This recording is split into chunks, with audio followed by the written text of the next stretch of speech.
안녕하세요. 건행머쌈TV 공인회계사 천승호입니다.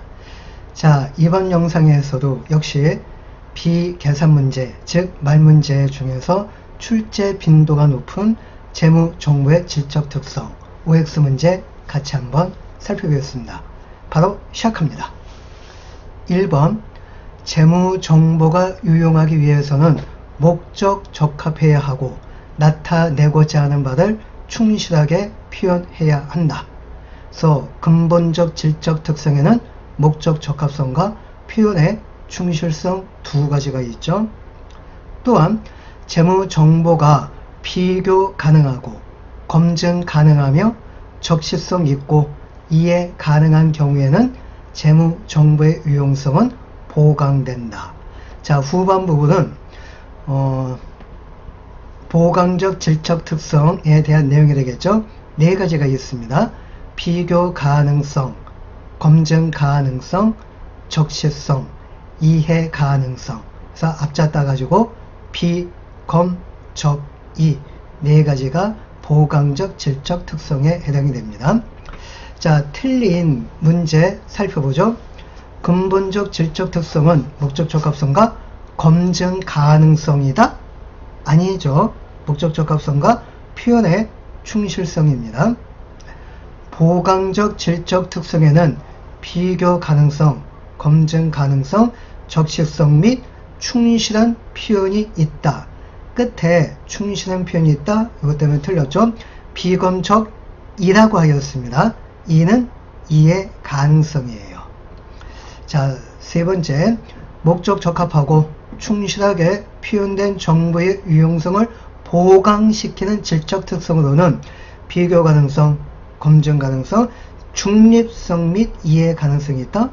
비검중이 아니죠. 비검적입니다. 그래서 중립성이 아니고 적시성이 맞는 내용이 되겠죠. 자, 2번, 목적 적합한 재무 정보는 정보 이용자 의사결정에 차이가 나도록 할 수 있다. 그래서 목적 적합성의 정의가 되겠고, 3번, 재무 정보의 예측가치, 확인가치 또는 이 둘 모두가 있다면 재무 정보는 의사결정에 차이가 나도록 할 수 있다. 그래서 이렇게 맞게끔 관세사와 세무사에서 출제가 되었고요. 4번, 재무 정보가 예측치를 갖기 위해서는 그 자체가 예상치 또는 예측치일 필요는 있다 없다? 없다죠. 없다입니다. 그래서 이렇게 또 간평, 관세사, 세무사 많은 연도에 걸쳐 출제가 되었습니다. 5번, 확인가치에 대한 내용인데요. 재무정보가 과거 평가에 대해 피드백을 제공한다면 확인가치를 갖습니다. 6번, 정보가 누락되거나 잘못 기재된 경우 특정 보고기업의 재무정보를 제공하는 일반 목적 재무보고서에 근거하여 정보 이용자 의사결정에 영향을 줄 수 있다면 그 정보는 중요한 것이다. 중요성 내용이 되겠죠.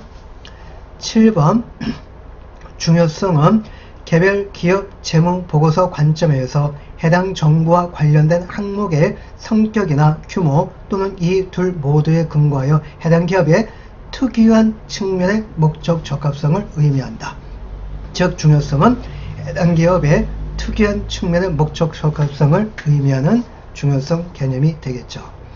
8번, 따라서 회계기준위원회는 중요성에 대한 획일적인 계량 임계치를 정하거나 특정 상황에서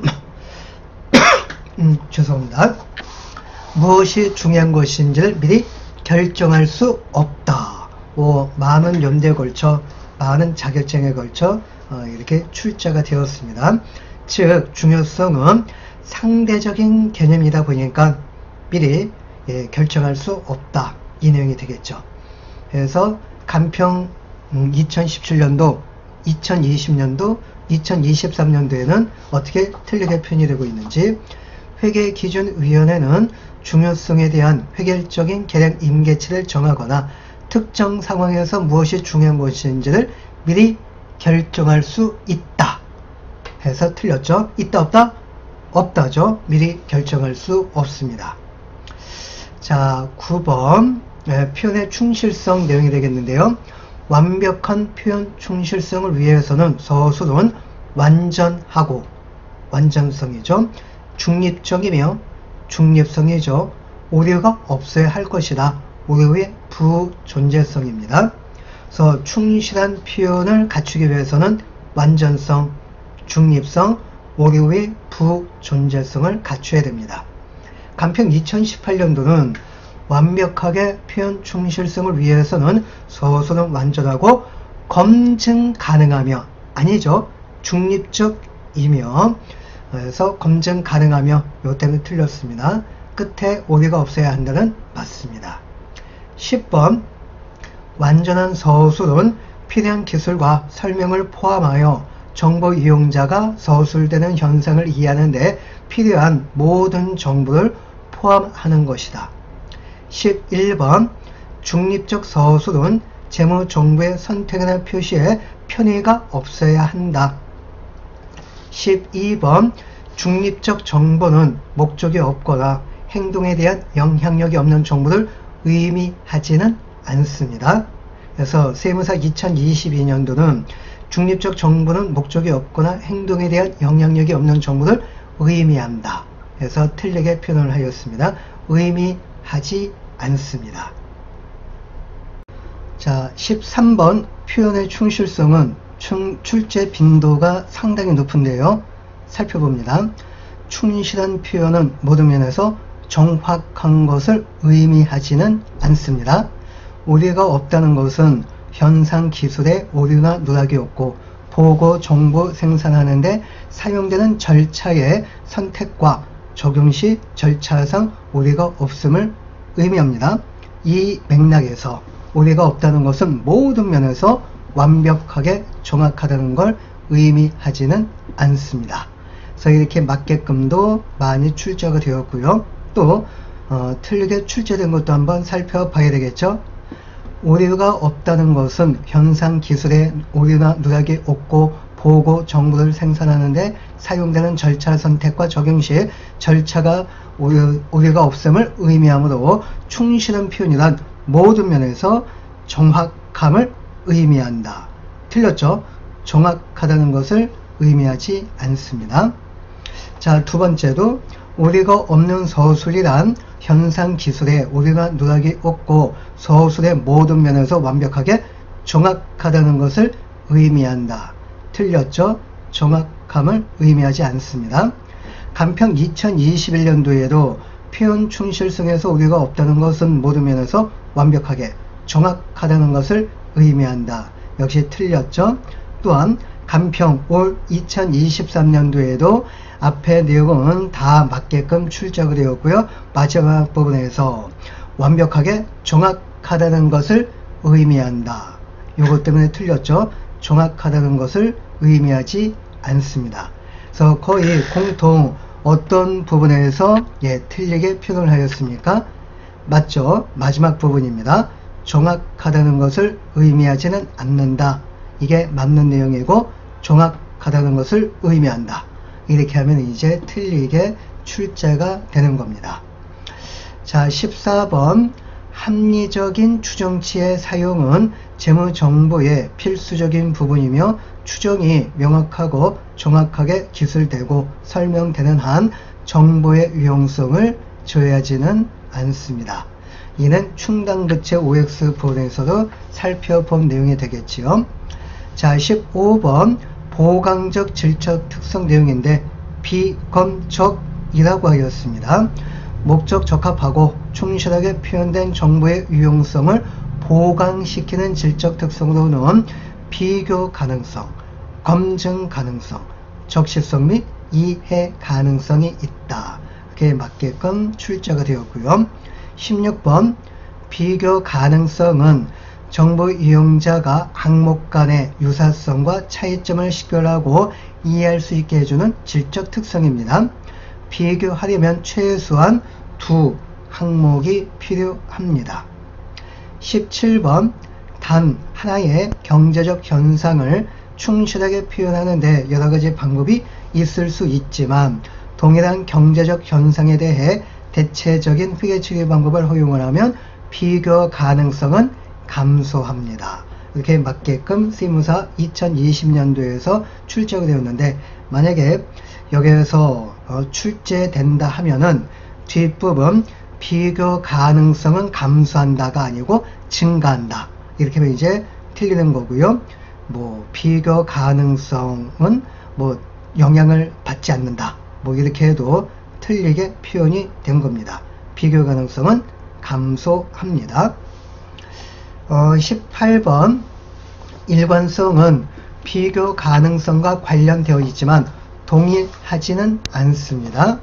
일관성은 한 보고 기업 내에서 기간 간 또는 같은 기간 동안에 기업 간 동일한 항목에 대해 동일한 방법을 적용하는 것을 말하는데, 비교 가능성이 목표이고 일관성은 그 목표를 달성하는데 도움을 줍니다.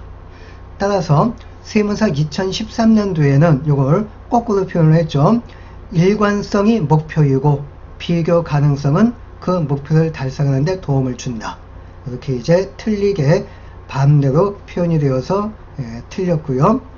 자, 그리고 세무사 2014년도는 일관성의 정의 앞부분은 맞게끔 표현이 되어 있는데, 뒤에 부분 일관성은 비교 가능성과 동일한 의미로 사용한다? 아니죠. 비교 가능성과 동일하지는 않습니다. 비교 가능성이 목표입니다. 그리고 세 번째, 공인회계사 2015년도 왜 틀리게 출제가 되느냐? 앞에 주어가 틀렸는데요. 뒤에 부분 쭉 읽다 보니까 얘는 통일성이 아니고, 그렇죠, 일관성의 정의가 되겠습니다. 자, 19번 검증 가능성은 합리적인 판단력이 있고 독립적인 서로 다른 관찰자가 어떤 서술이 충실한 표현이라는데, 비록 반드시 완전히 일치하지는 못하더라도 의견이 일치할 수 있다는 것을 의미합니다.